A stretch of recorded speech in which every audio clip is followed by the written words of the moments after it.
ಮತ್ತೆ ಈ express way ಆಗೋಕ್ಕಿಂತ ಮುಂಚೆ ಹೇಗಿತ್ತು ಬಿಸ್ನೆಸ್, ಅದಾದ್ಮೇಲೆ ಹೇಗಿದೆ? ಈಗ ಸುಮಾರು 2 ವರ್ಷ ಆಯ್ತು ಇದು ಎಕ್ಸ್‌ಪ್ರೆಸ್ ವೇ ಆಗಿ. 2 ವರ್ಷ ಆದ್ಮೇಲೆ ಹೇಗಿದೆ? 2 ವರ್ಷ ಆದ್ಮೇಲೆ ತುಂಬಾ ಕಷ್ಟ ಇದೆ ಟೈಸ್. ಎಕ್ಸ್‌ಪ್ರೆಸ್ ವೇ ಆಮೇಲೆ ಈಗ 2 ವರ್ಷ ಮುಂಚೆ ಚೆನ್ನಾಗಿತ್ತು ಬಿಸ್ನೆಸ್, ಎಲ್ಲಾ ಕಡೆಯಿಂದ ಈ ಕಡೆ ಬರ್ತಾ ಇದ್ರು. ಬೆಂಗಳೂರಿಗೆ ಬಂದ್ರೆ ಮೈಸೂರಿಗೆ ಹೋದ್ರೆ ಇದೇ ವೇಯಿಂದ ಹೋಗ್ಬೇಕಾಗಿತ್ತು. ಈಗ ಎಕ್ಸ್‌ಪ್ರೆಸ್ ಹೈವೇ ಮಾಡವ್ರೆ, ಅದರಿಂದ ಸ್ವಲ್ಪ 60% ಬಿಸ್ನೆಸ್ ಡಲ್ ಆಗಿದೆ. ಈಗ ತಗೊಂಡ್ಬಂದು ನಮ್ಮ ಓನರು ನಿಂತ್ಕೊಂಡವ್ರೆ ನೋಡಿ, ಇವ್ರು ನಮ್ಮ ಓನರು. ಇವ್ರು ನಮ್ಮ ಹತ್ರ ಮಾಡಿಸ್ಕೊಂಡು ಬೆಂಗಳೂರಿಗೆ ತಗೊಂಡ್ ಹೋಗ್ಬೇಕು, ಮೈಸೂರಿಗೆ ತಗೊಂಡ್ ಹೋಗ್ಬೇಕು, ಚೆನ್ನೈಗೆ ಯೂರೋಪ್ ತಗೊಂಡ್ ಹೋಗ್ಬೇಕು ಎಲ್ಲ ಮೆಟೀರಿಯಲ್ ಮಾಡ್ಬಿಟ್ಟು. ಮೊದ್ಲು ಹೆಂಗಿತ್ತು ಅನ್ನೋದು ಎಲ್ಲ ಈ ಕಡೆ ಬರ್ತಾ ಇದ್ರು. ಬೆಂಗಳೂರಿಗೆ ಬಂದ್ರೆ ಮೋಸ್ಟ್ ಚನ್ನಪಟ್ಟಣದಿಂದ ಹೋಗ್ಲೇಬೇಕು. ಈಗ ಆಗಲ್ಲ, ಈಗ ಬೈಪಾಸ್ ಇದೆ, ಅಲ್ಲಿಂದ ಎಲ್ಲಾ ಜನ ಹೋಗ್ತಾವ್ರೆ. ಅದಕ್ಕೆ ಬಿಸ್ನೆಸ್ ತುಂಬಾ ಲೋ, 60% ಲೋ ಆಗಿದೆ. ಈಗ 2 ವರ್ಷ ಮುಂಚೆ ಸೂಪರ್ ಆಗಿತ್ತು ಬಿಸ್ನೆಸ್. ಈಗ 2 ವರ್ಷ ಆದ್ಮೇಲೆ ಎಕ್ಸ್‌ಪ್ರೆಸ್ ಹೈವೇ ಆದ್ಮೇಲೆ ಫುಲ್ ಲೋ ಆಗಿದೆ ಬಿಸ್ನೆಸ್. ಎಲ್ಲ ಕಷ್ಟ ಇದೆ, ಆಗ್ಲೂ ಅನುಭವಿಸ್ತಾ ಇದೀವಿ, ಮಾಡಿಸ್ಕೊಂಡು ಹೋಗ್ತಾ ಇದೀವಿ. ಯಾಕಂದ್ರೆ ಓನರು ಎಲ್ಲ ಕಷ್ಟ ಪಡ್ತಾವ್ರೆ. ಅವರು ಎಲ್ಲ ಐಟಮ್ ಮಾಡ್ಕೊಂಡು ತಗೊಂಡೋಗಿ ಎಲ್ಲೂ ಮುಂಬೈ, ಚೆನ್ನೈ, ದಿಲ್ಲಿ ಎಲ್ಲಾ ಕಡೆ ಮಾಡ್ತಾವ್ರೆ.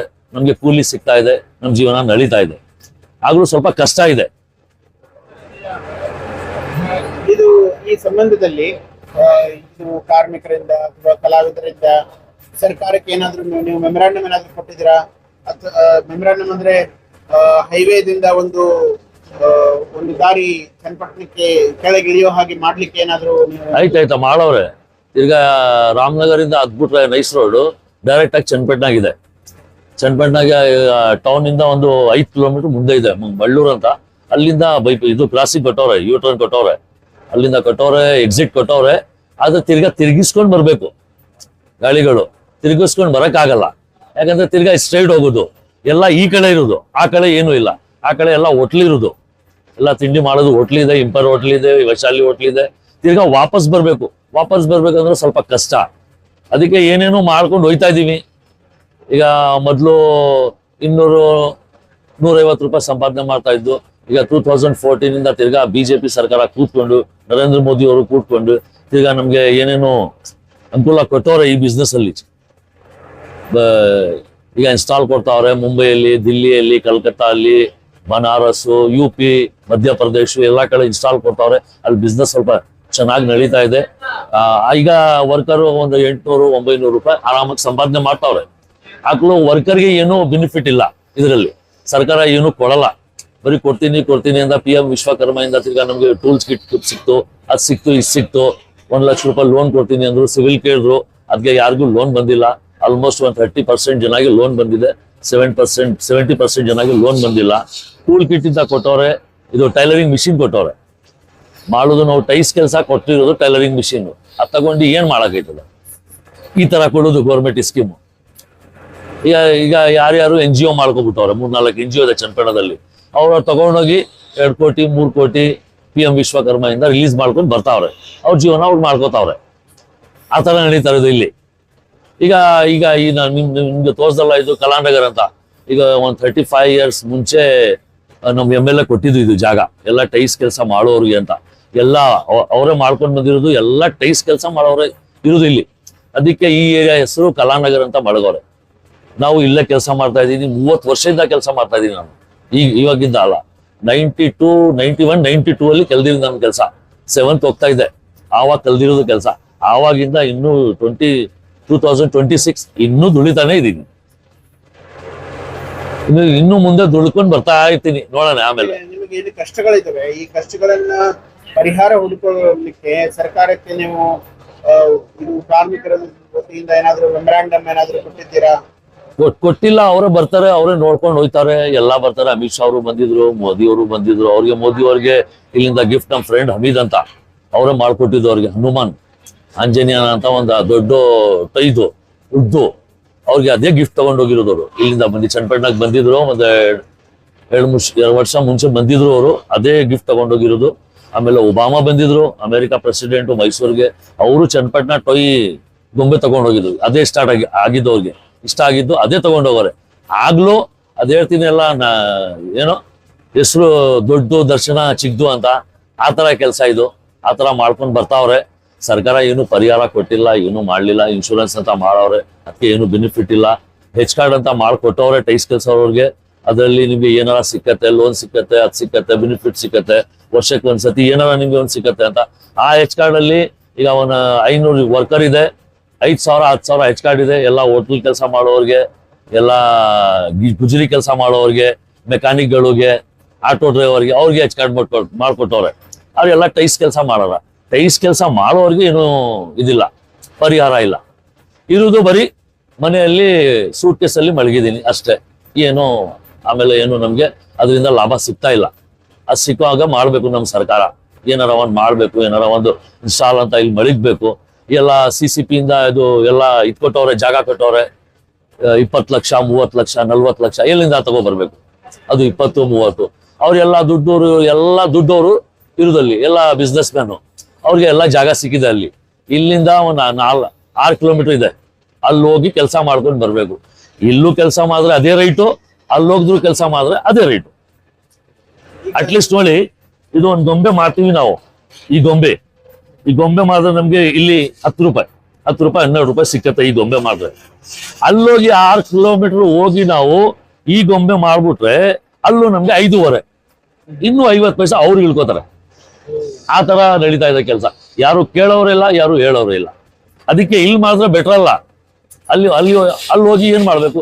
2 ವೀಲರ್ ಅಟ್ಲೀಸ್ಟ್ ಇರ್ಲೇಬೇಕು. ಅಲ್ಲಿ ಹೋಗಿದ್ರೆ ಪೆಟ್ರೋಲ್ ಖರ್ಚು, ಮಧ್ಯಾಹ್ನ ಊಟ, 6 ಕಿಲೋಮೀಟರ್ ಇಲ್ಲಿಂದ ಅಲ್ಲಿ ಹೋಗ್ಬೇಕಲ್ಲ ನಾವು. ಎಲ್ಲ ಈಗ ಹೊಸ ಮಾಡೋರೆ CCP ಅಂತ ಒಂದು 20 ವರ್ಷದಿಂದ ಇದೆ. ಎಲ್ಲ ಬರೀ ದುಡ್ಡವ್ರಿಗೆ ಇರುವುದಲ್ಲಿ, ಯಾರು ಚಿಕ್ಕವ್ರಿಗೆ, ನಮ್ಮಂತ ಓನವರೆಲ್ಲ ಚಿಕ್ಕ ಕೆಲಸ ಮಾಡೋರ್ಗೆ, ಅವ್ರಿಗೆ ಏನು ಬೆನಿಫಿಟ್ ಇಲ್ಲ. ಈಗ ಹೋಗಿ ಜಾಗ ಕೇಳಿದ್ರೆ 20 ಲಕ್ಷ ಕೊಡಿ, 40 ಲಕ್ಷ ಕೊಡಿ, 50 ಲಕ್ಷ ಕೊಡಿ ಅಂತಾರೆ. ಎಲ್ಲಿಂದ ತಗೊಬರ್ಬೇಕು? ಏನಾರ ಸರ್ಕಾರ ಅವ್ರಿಗೆ ಏನಾರ ಪರಿಹಾರ ಕೊಟ್ರೆ. ಈಗ ನಾವು ಇಲ್ಲಿ ಐಟಮ್ ಮಾಡ್ತಾ ಇದೀನಿ, 10 ರೂಪಾಯಿ ಸಿಗ್ತಾ ಇದೆ. ಅಲ್ಲೋಗಿ ಮಾಡಿದ್ರೆ ನಮ್ಗೆ 15 ರೂಪಾಯಿ ಸಿಗ್ಬೇಕು, 5 ರೂಪಾಯಿ ಲಾಭ ಸಿಗ್ಬೇಕು. 5 ರೂಪಾಯಿ ಲಾಭ ವರ್ಕರ್ಗೆ ಸಿಕ್ಕಿಲ್ಲ ಅಂದ್ರೆ ಏನಕ್ಕೆ ಹೋಗ್ಬೇಕು ಕೆಲಸ ಮಾಡ್ಬೇಕು? ಅವ್ರು ಇಲ್ಲೇ ಮಾಡ್ಬೋದು ಆರಾಮಾಗಿ. ನಮ್ದು ಪೆಟ್ರೋಲ್ ಉಳಿತದೆ, ನಮ್ದು 2 ವೀಲರ್ ಉಳಿತದೆ, ನಮ್ದು ಮಧ್ಯಾಹ್ನ ಊಟ ಆರಾಮಾಗಿ ನಾವು ಹೋಗಿ ಮನೆಗೆ ಮಾಡ್ಕೊಂಡು ಬರ್ಬೇಕು. ಇಲ್ಲ ಅಂದ್ರೆ ಟಿಫನ್ ಹೋಗಿ ತಗೊಳ್ಬೇಕು. ಒಳ್ಳೆ ಆ ತರ ನಡೀತಾ ಇದೆ ಕೆಲಸ. ಯಾರು ಕೇಳೋರಿಲ್ಲ ಇಲ್ಲಿ. ಬರೀ ಬರ್ತಾರೆ, ನೋಡ್ತಾರೆ, ಎಲೆಕ್ಷನ್ ಟೈಮಲ್ಲಿ ಹೋಯ್ತಾರೆ. ಬರೀ ಮಾಡ್ತೀನಿ, ಅದ್ ಮಾಡ್ತೀನಿ, ಇದ್ ಮಾಡ್ತೀನಿ. ಈಗ ಹೇಳ್ದಲ್ಲ ನಾವು, PM ವಿಶ್ವಕರ್ಮ ಇಂದ ಎಲ್ಲ ಸವಲತ್ತ ಬಂತು. ಈಗ MSM ಆಫೀಸ್ ಇದೆ, ಎಲ್ಲ ಆ ಕಡೆಯಿಂದನೂ ಸವಲತ್ತ ಬಂತಾ ಇದೆ. ಬಟ್ ಟೂಲ್ ಕಿಟ್ ಅಂತ ಅವನ್ ಚೆನ್ನಾಗಿ ಕೊಟ್ಟಿಲ್ಲ. Tool kit ಕೊಡ್ಬೇಕಾಗಿತ್ತು. ಮಿಷಿನ್ ಕೊಟ್ಟವ್ರೆ. ಈಗ ನಾವು ಕೆಲಸ ಮಾಡೋದು ಮಿಷಿನ್ ಕೊಟ್ಟವ್ರೆ. ಏನು ಪರಿಹಾರ, ಇದು ಏನು ಉಪಯೋಗಕ್ಕೆ ಆಗಲ್ಲ. ಮಿಷಿನ್ ವರ್ಸ್ಟ್ ಮಿಷಿನ್ ಅದು. ಬರೀ ತಗೊಂಡೋಗಿ ಮನೆಯಲ್ಲಿ ಮಳಿಗ್ಬೇಕು. ಅಲ್ಲಿಂದ ಈ ಜಾಗ ಸಿಗ್ಬೇಕು ನಮ್ಗೆ. ಅದೇನು ಕೊಡ್ತೀನಿ, ಮರಾಗೆ ಲೋನ್ ಕೊಡ್ತೀನಿ ಅಂದ್ರು ಏನು ಕೊಟ್ಟಿಲ್ಲ. ರಾಜ್ಯ ಸರ್ಕಾರ ವತಿಯಿಂದ ಏನಾದ್ರು ಇದೆನಾ? ರಾಜ್ಯ ಸರ್ಕಾರ ಅಂತ ಏನು ಇಲ್ಲ. ಇಲ್ಲ, ಈ ಕಲೆಯನ್ನು, ಈ ಆರ್ಟ್ ಕ್ರಾಫ್ಟ್ಸ್ ಅನ್ನು ಪ್ರಮೋಟ್ ಮಾಡ್ಲಿಕ್ಕೆ ಈಗ ಒಂದು ಸರ್ಕಾರದ ವತಿಯಿಂದ ಏನು ರಾಜ್ಯ ಸರ್ಕಾರ ಸುದ್ದಿ ಕೊಟ್ಟಿದ್ರು. ಒಂದು 6 ವರ್ಷ 7 ವರ್ಷ ಮುಂಚೆ ಸಿದ್ದರಾಮಯ್ಯ ನಮ್ಮ ಮುಖ್ಯಮಂತ್ರಿ ಇದ್ರು. ಆಗ ಲಾಸ್ಟ್ ಕಾಲದಲ್ಲಿ 60 ಸಾವಿರ ರೂಪಾಯಿ ಅಂತ ಟೈಸ್ ವರ್ಕರ್ಸ್ಗೆ ಕೊಟ್ಟಿದ್ರು. ಕೊಟ್ಟ ತಕ್ಷಣ ಒಂದು 6 ತಿಂಗಳಲ್ಲಿ ಲಾಕ್ಡೌನ್ ಇತ್ತು. 6 ತಿಂಗಳಲ್ಲಿ ಲಾಕ್ಡೌನ್ ಇತ್ತು. ತಿರ್ಗಾ ಎಲ್ಲ ವೈರಿಂಗ್ ಎಲ್ಲ ಚನ್ನಪಟ್ಟಣದಲ್ಲಿ ವೈರಿಂಗ್ ಕೆಲಸ ನಡೆಯಿದ್ರು. ಎಲ್ಲ ಕಂಬ ಎಲ್ಲ ಚೇಂಜ್ ಮಾಡಿದ್ರು.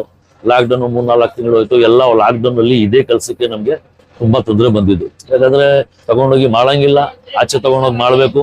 ಯಾರ ಹತ್ರ ದುಡ್ಡಿದೆ ಅವ್ರೆಲ್ಲ ಐಟಮ್ ಸ್ಟಾಕ್ ಮಾಡ್ಕೊಬಿಟ್ರು. 10 ರೂಪಾಯಿ ಐಟಮ್ಗೆ 3 ರೂಪಾಯಿ ಕೊಡ್ತಾ ಇದ್ರು. ತಗೊಂಡು ಎಲ್ಲ ಐಟಮ್ ಎಲ್ಲ ಸ್ಟಾಕ್ ಮಾಡಿದ್ರು. ತಿರ್ಗಾ ಲಾಕ್ಡೌನ್ ಓಪನ್ ಆಯ್ತು. ಎಲ್ಲ ಪ್ರಪಂಚ ಹೆಂಗ್ ನಡೀತಾ ಇದ್ದು, ಮೊದಲು ಹಂಗ್ ಶುರು ಆಯ್ತು. ಆಗ ಇವರೆಲ್ಲ ದುಡ್ಡು ಮಾಡ್ಕೋಬಿಟ್ರು. ಆ ತರ ನಡೀತಾ. ಅದು 60 ಸಾವಿರ ರೂಪಾಯಿ ಕೊಟ್ಟು ನಮ್ಗೆ ಏನು ಉಪಯೋಗ ಬಂದಿಲ್ಲ. ಲಾಕ್ಡೌನ್ ಬಂದ್ಬಿಟ್ಟು ಈಗ ಇನ್ನು ಯಾರು ಎಷ್ಟೋ ಒಂದು 200-300 ಜನ ತಗೊಂಡವ್ರ ಲೋನ್, ಅದು ವರ್ಕರ್ಸ್ 1 ಪೈಸಾನು ಕಟ್ಟಿಲ್ಲ ಇನ್ನು. ಯಾಕಂದ್ರೆ ಲಾಕ್ಡೌನ್ ಬಂದ್ಬಿಟ್ಟಲ್ಲ, ಎಲ್ಲಿಂದ ಕಟ್ಟಬೇಕು? ಈಗ ಮಾಡೋದು 300-400 ರೂಪಾಯಿ ಸಂಪಾದನೆ. ಅದಕ್ಕೆ ಒಂದು ಲಾಕ್ಡೌನ್ ಮುಂಚೆ ಏನು 60,000 ಬಂದಿದ್ವು, ಅದಾದ್ಮೇಲೆ ಈಗ ಹೊಸ ಸರ್ಕಾರ ಬಂದಿದೆ 23 ಇಲ್ಲ ಏನು ಕೊಟ್ಟಿಲ್ಲ. ಈಗ ಕೊಡ್ತಾ ಇರೋದು ಅವ್ರಿಗೆ ಲೇಡೀಸ್ಗೆ 2,000 ಬಸ್ ಫ್ರೀ, ಆಧಾರ್ ಇದ್ರೆ ಬಸ್ ಫ್ರೀ, ಯಾರ ಡಿಗ್ರಿ ಇದ್ರೆ 2,500 ರೂಪಾಯಿ. ಇಲ್ಲ, ಇದು ಕಲಾವಿದರಿಗೆ ಕಲಾವಿದರಿಗೆ ಏನು ಕೊಟ್ಟಿಲ್ಲ. ಕಲಾವಿದರಿಗೆ ಏನು ಕೊಟ್ಟಿಲ್ಲ. ಬರೀ ಬರೋದು, ನೋಡೋದು, ಹೋಗೋದು, ಬರೋದು, ನೋಡೋದು, ಅದು ಆಶ್ವಾಸ ಕೊಡೋದು ಅಷ್ಟೇ. ಇದ್ ಮಾಡ್ತೀನಿ, ಅದ್ ಮಾಡ್ತೀನಿ, ಅಂತ ಏನು ಕೊಟ್ಟಿಲ್ಲ. ಈಗ ಒಂದ್ ತಿಂಗಳು ಮುಂಚೆ 3 ದಿವಸ ಹಬ್ಬ ಆಯ್ತು ಇಲ್ಲಿ ಚನ್ನಪಟ್ಟಣದಲ್ಲಿ. ಗೊಂಬೆನಾಡು ಉತ್ಸವ ಅಂತ, ನಮ್ಮ ಗೊಂಬೆನಾಡು ಉತ್ಸವ. ಕಿಲೋನೆಕ ಶಹರ್ಕಿ ಈದ್ ತ್ಯೋಹಾರ ಅಂತ ಮಾಡಿದ್ರು. ಪೂರ್ತಿ ಊರಿಗೆ ಎಲ್ಲ ಲೈಟಿಂಗ್ ಹಾಕಿದ್ರು. ನಮ್ಮ MLA CP ಯೋಗೇಶ್ವರ್ ಅವರು MLA ಬರುವಾಗ ನಮ್ಗೆ ತುಂಬಾ ಸಪೋರ್ಟ್ ಮಾಡೋರು. ಅವರು ನಮ್ಮ ಬಿಸ್ನೆಸ್ಗೆ ಹೈ ಲೆವೆಲ್ ಮಾಡಕ್ಕೆ ತುಂಬಾ ಸಪೋರ್ಟ್ ಮಾಡೋರು ನಮ್ಗೆ ಸಿ ಪಿ ಯೋಗೇಶ್ವರ್. ಈಗ ಅವರು ಈಗ ಸ್ವಲ್ಪ ಸ್ವಲ್ಪ ನೋಡ್ತಾ ಇಲ್ಲ ಅವರು ಇಲ್ಲಿ ಕಡೆ. ಮೊದಲು ಚೆನ್ನಾಗಿದ್ರು, ಈಗ ಅವ್ರಿಗೂ ನಾವು ರಿಕ್ವೆಸ್ಟ್ ಮಾಡಬೇಕು ಹೋಗಿ ಏನಾರ ನಮ್ಗೆ ಮಾಡಿ ಅಂತ ವರ್ಕರ್ಸ್ಗೆ. ಅವ್ರು ಬರುವ ಮುಂಚೆ ಏನೂ ಇರಲಿಲ್ಲ. ಆಮೇಲೆ ಅವ್ರು ಎಮ್ ಎಲ್ ಆಗಿದ್ದೆ, ತಿರ್ಗಾ ಎಮ್ ಎಲ್ ಆಗೋರೆ. ತಿರ್ಗಾ ಎಮ್ ಎಲ್ ಆಗಿ ನಮ್ಗೆ ತುಂಬಾ ಚೆನ್ನಾಗಿ ನೋಡ್ಕೋತಾರೆ ಅವರು ಸಿ ಪಿ ಯೋಗೇಶ್ವರ್. ಅವ್ರ ಮಗಳು ಟೈಸ್ ಕೆಲಸದಿಂದ ಸ್ವಲ್ಪ ಮೂವ್ ತಗೊಂಡ್ರು, ಏನೇನೋ ಮಾಡಿದ್ರು, ಇಲ್ಲಿ ಇನ್ಸ್ಟಾಲ್ ಮಾಡಿದ್ರು, ಎಕ್ಸಿಬಿಷನ್ ಮಾಡಿದ್ರು, ಮೇಳ ಮಾಡಿದ್ರು ಇಲ್ಲಿ. ಈಗ ತಿರ್ಗಾ ಗೊಂಬೆನಾಡು ಉತ್ಸವದಲ್ಲಿ ಎಲ್ಲರಿಗೂ ಇನ್ಸ್ಟಾಲ್ ಕೊಟ್ಟಿದ್ರು, ಮಾಡಿ ತಗೊಬಂದು ನೀವು ಬಿಸ್ನೆಸ್ ಮಾಡಿ ಅಂತ. ಅವರು ನಮ್ಗೆ ತುಂಬಾ ಅನುಕೂಲ ಕೊಡ್ತಾರೆ. ಏನ್ ಮಾಡೋದು, ಎಮ್ ಎಲ್ ಎ ಅವರು ಜಾಸ್ತಿ ಹೇಳಕ್ ಆಗಲ್ಲ ಅವ್ರಿಗೆ. ಮೇಲೆ ಹೋಗಿ ಬರೀ ಅಪೀಲ್ ಮಾಡ್ಬೇಕು. ಅವರು ತಗೋಬೇಕಾಗಿದ್ರು ರಾಜ್ಯ ಮುಖ್ಯಮಂತ್ರಿ, ನಮ್ಮ ದೇಶ ಪ್ರಧಾನಮಂತ್ರಿ ಚೆನ್ನಾಗಿ ಕೆಲಸ ಮಾಡ್ತಾವ್ರೆ. ಅವ್ರು ಬರೋ ಮುಂಚೆ ಏನೂ ಇರ್ಲಿಲ್ಲ ಟೈಸ್ 2014 ಆಮೇಲೆ ಅವ್ರು ಬರಾದ್ಮೇಲೆ ಈಗ ನಮ್ಗೆ ತುಂಬಾ ಸಂತೋಷ ಆಗಿದೆ. ಯಾಕಂದ್ರೆ ತುಂಬಾ ಮೂವ್ ಮಾಡೋರೆ ಅವರು, ಎಲ್ಲ ಔಟ್ ಆಫ್ ಕಂಟ್ರಿಯಲ್ಲಿ ತುಂಬಾ ಮೂವ್ ಮಾಡೋರೆ. ಏನ್ ಬೆನಿಫಿಟ್ ಆಯ್ತು? ಬೆನಿಫಿಟ್ ಹಾಗೆ ಹೇಳ್ತಾ ಇದೀನಲ್ಲ, ನಾವು 300 ರೂಪಾಯಿ ಸಂಪಾದನೆ ಮಾಡ್ತಾ ಇದ್ವಿ 2014 ಮುಂಚೆ. 2014 ಬಿಜೆಪಿ ಸರ್ಕಾರ ಬಂತು, ನರೇಂದ್ರ ಮೋದಿ ಪ್ರಧಾನಮಂತ್ರಿ ಬಂತು. ಆಮೇಲೆ ನಾವು 800 ರೂಪಾಯಿ ಸಂಪಾದನೆ ಮಾಡ್ತಾ ಇದ್ದೀವಿ. ಈಗ ನೀವೇ ಲೆಕ್ಕ ಹಾಕೊಳ್ಳಿ ಎಷ್ಟು ನಮ್ದು ಡೆವಲಪ್ಮೆಂಟ್ ಆಗಿದೆ ಅಂತ. ಯಾಕಂದ್ರೆ ಇದು ಮೊದಲು ಈ ಪೀಸು ನಾವು 8 ರೂಪಾಯಿಗೆ ಮಾಡ್ತಾ ಇದ್ರು. ನಮ್ಮ ಓನರ್ 8 ರೂಪಾಯಿಗೆ ಅಂಗಡಿಗೆ ಕೊಡ್ತಾ ಇದ್ರು. ಆ ಬೆಂಗಳೂರಲ್ಲಿ ಅಂಗಡಿ, ಚೆನ್ನೈಯಲ್ಲಿ, ಮುಂಬೈಯಲ್ಲಿ ಅಂಗಡಿ ಅವರು 200 ರೂಪಾಯಿ 300 ರೂಪಾಯಿಗೆ ಸಂಪಾದನೆ ಮಾಡ್ತಾ ಇದ್ರು. ಈಗ ಮೋದಿ ಬರುವಾಗ ಆಮೇಲೆ ಇವ್ರು ಏನ್ ಮಾಡಿದ್ರು, ನೀವೇ ತಗೊಂಡೋಗಿ 150 ರೂಪಾಯಿಗೆ ಈ ಗೊಂಬೆ ಮಾಡಿ, 150 ರೂಪಾಯಿಗೆ ಗೊಂಬೆ ಮಾಡಿ. ನಮ್ಗೆ ಆವಾಗ 20 ರೂಪಾಯಿ ನಮ್ಗೆ ಕೂಲಿ ಸಿಕ್ಕತ್ತೆ. ಒಂದು ಗೊಂಬೆ ಮಾಡಿದ್ರೆ ಒಂದು 20 ಗೊಂಬೆ ಮಾಡ್ತೀವಿ ನಾವು, 20-30 ಗೊಂಬೆ ಆಗತ್ತೆ. ಇಷ್ಟು ಆ ಕೆಲಸ ಮಾಡ್ಕೊಟ್ಟವ್ರೆ ನಮ್ಗೆ ಯಾರು, ನರೇಂದ್ರ ಮೋದಿ. ನೀವೇ ಡೈರೆಕ್ಟ್ ಆಗಿ ಹೋಗಿ ನೀವು ಮಾಡಬಹುದು, ನಾವು ನಿಮ್ಗೆ ಇನ್ಸ್ಟಾಲ್ ಕೊಡ್ತೀನಿ, ನಾವು ನಿಮ್ಗೆ ಸಪೋರ್ಟ್ ಮಾಡ್ತೀವಿ, ಆ ತರ ಸಪೋರ್ಟ್ ಮಾಡ್ತಾವ್ರೆ. ಅಲ್ಲಿ ಹೋಗಿ ನಾವು ಮಾಡ್ಕೊಂಡು ಬರ್ತಾ ಇದೀವಿ. ಈಗ ಅದೇ ನಮ್ಗೆ 8% ಮೋದಿ ಸರ್ಕಾರ ಬರೋ ಮುಂಚೆ ಏನು ಇರಲಿಲ್ಲ. ಮೋದಿ ಸರ್ಕಾರ ಬಂದಾದ್ಮೇಲೆ ಈಗ ನಮ್ಗೆ ಫುಲ್ ಡೆವಲಪ್ಮೆಂಟ್ ಆಗಿದೆ ಈ ಕೆಲಸಕ್ಕೆ. ಬೇರೆ ನಮ್ಗೆ ಏನೂ ಗೊತ್ತಿಲ್ಲ, ಅದು ದೇಶದಲ್ಲಿ ಏನ್ ನಡೀತಾ ಇದೆ, ಏನ್ ಮಾಡ್ತಾವ್ರೆ ಅದೆಲ್ಲ ನಮ್ಗೆ ಬೇಡ. ನಾವು ಮಾಡ್ತಾ ಇರೋದು ಕೂಲಿ. ನಾವು ಬೆಳಗ್ಗೆ ಬಂದು ಸೈಕಲ್ ಅವ್ರಿಗೂ ಕೆಲಸ ಮಾಡಿದ್ರೆ ನಮ್ಗೆ ಊಟ ಸಿಕ್ಕತ್ತೆ, ಇಲ್ಲ ಅಂದ್ರೆ ನಮ್ಮ ಮನೆಯಲ್ಲಿ ಊಟ ಇಲ್ಲ. ಅಷ್ಟು ನಿಮ್ಗೆ ಗೊತ್ತು, ನಮ್ಗೆ ಮೋದಿ ಇದ್ ಮಾಡ್ಕೊಟ್ಟವ್ರೆ ಅಂತ. ಪೂರ್ಣ ಹೆಸರು? ನಮ್ಮ ಹೆಸರು ಮಜ್ಹರ್ ಅಲಿ.